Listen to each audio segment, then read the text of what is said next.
सद्गुरुदेव परमात्मने नमः। सन्निधि भाग 2 से श्रेय और प्रिय।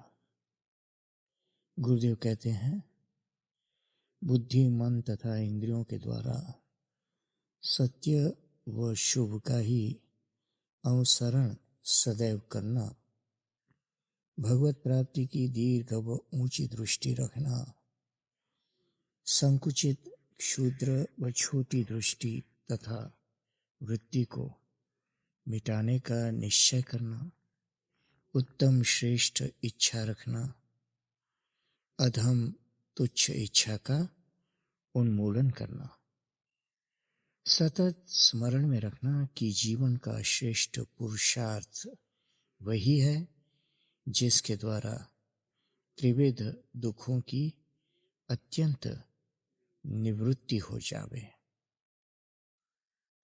देखो, मनुष्य के सामने श्रेय और प्रेय दोनों साथ साथ ही रहते हैं, परंतु धीर, बुद्धिमान तथा सात्विक मनुष्य ही दोनों के यथार्थ स्वरूप को समझता है और प्रसन्नता पूर्वक सहज प्रियता से श्रेय का वरण करता है।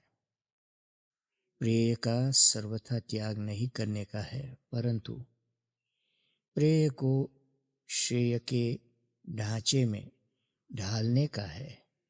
यही श्रेष्ठ पुरुषार्थ है। मनुष्य जीवन का लाभ उदार, उन्नत विचार, भावना व आचरण है। उदारता, करुणा, प्रेम भाव, नीति, अहिंसा आदि जिसमें नहीं है, वो केवल अहम व दंभ का पुतला है। दंभ जो है वो अहम का ही व्यक्त रूप है। अहम का त्याग करना अत्यंत दुष्कर है, भगवत कृपा के बिना असंभव है। अहंकार त्यागना ही सच्चा त्याग है।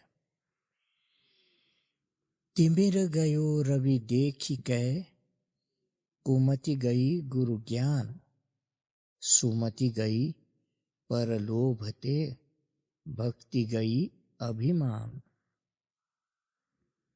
यम नियम के अनुसार से प्रसन्नता देखो। ये सारी बात का तात्पर्य यही है कि प्रारब्ध पलटाने के लिए यम नियम साध्य करना चाहिए। अहिंसा, सत्य, अस्तेय, ब्रह्मचर्य और अपरिग्रह, ये 5 यम हैं। शौच, संतोष, तप, स्वाध्याय और ईश्वर प्रणिधान, ये 5 नियम हैं। मैंने अभी इन्हीं यम नियम का आचरण किस प्रकार किया जाना चाहिए ये समझाया है। जो कोई इन यम नियम के अनुष्ठान में अर्थात आचरण में प्रयत्न पूर्वक, प्रमाद रहित व सावधानी के साथ लगा रहता है, वो विवेक प्राप्त करता है, तभी चित्त की प्रसन्नता प्राप्त करता है। भंवर जाल बक जाल है, बूढ़े बहुत अचेत, कहि कबीर ते बाची है, जाके हृदय विवेक। जो पर द्रव्य का, पर द्रोह का, पर स्त्री या पर पुरुष का तथा पर निंदा का अवलंबन व अनुसरण नहीं रखता है, वो चित्त की प्रसन्नता और मन की मुदिता प्राप्त करता है। जो विवेकी मनुष्य प्राणी मात्र में अपने समान भाव से, यानी जिस प्रकार अपने को सुख दुख, मान अपमान, प्रिय अप्रिय इत्यादि लगता है, उसी प्रकार दूसरों को भी लगता है, ऐसा विवेक विचार सतत स्थिर बनाए रखता है, उसका चित्त प्रसन्नता को प्राप्त कर लेता है। ईश्वर में तथा सद्गुरु में दृढ़ श्रद्धा, भक्ति, भजन उपासना, अपने आश्रम धर्म में तथा कर्तव्य पालन में दृढ़ निष्ठा, अतिथि तथा भूत यज्ञ, सुसंग की ही रुचि, सज्जन और संतों की सेवा और सबके प्रति क्षमापूर्ण व प्रेमपूर्ण रहने वाला प्रसन्नता व शांति की अनुभूति चौकस करता है। शायद ये प्रश्न हो सकता है कि चित्त की ऐसी प्रसन्नता से लाभ क्या जो हमसे इतनी सारी अपेक्षा रखी जाती है। इसका उत्तर इस प्रश्न में है, शोक संताप कहाँ रहते हैं? चित्त में। चित्त में आए उसके पहले कहाँ थे? संसार में। संसार कहाँ रहता है? सोचो और बताओ कि संसार कभी सुखी और कभी दुखी होता है तो क्या दो संसार जगत में है? नहीं भाई नहीं। संसार है तुम्हारे चित्त की गति। तुम्हारा चित्त ही संसार है। जितनी अधिक चित्त की गति उतना अधिक संसार। चित्त चलती संसारो निश्चलम मोक्ष उच्यते। चित्त की निश्चलता अर्थात स्थिरता, यही मोक्ष है। स्थिरता से ही शांति और शांति की ही प्रसन्नता व मुदिता होती है।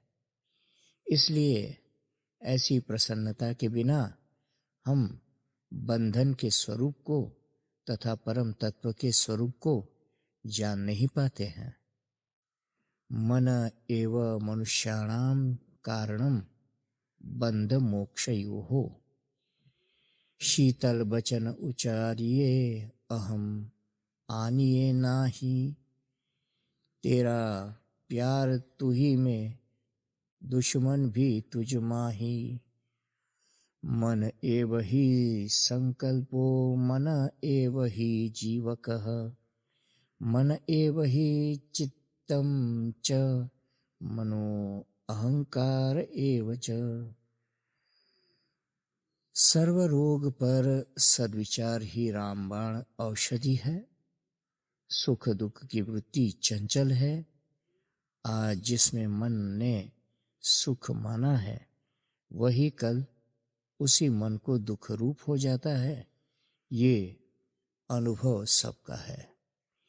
इससे सिद्ध होता है कि जीवन का संसार मन के द्वारा ही है। प्राणी के भीतर चित्त यानी मन है। उसी के भीतर सूक्ष्मतम संस्कार के रूप में विविध आकार प्रकार वाला जगत उसी तरह रहता है जिस तरह बीज के भीतर वृक्ष। मन के हारे हार है, मन के जीते जीत। पर ब्रह्म को पाइए, मन में होए प्रतीत। जय सिया राम।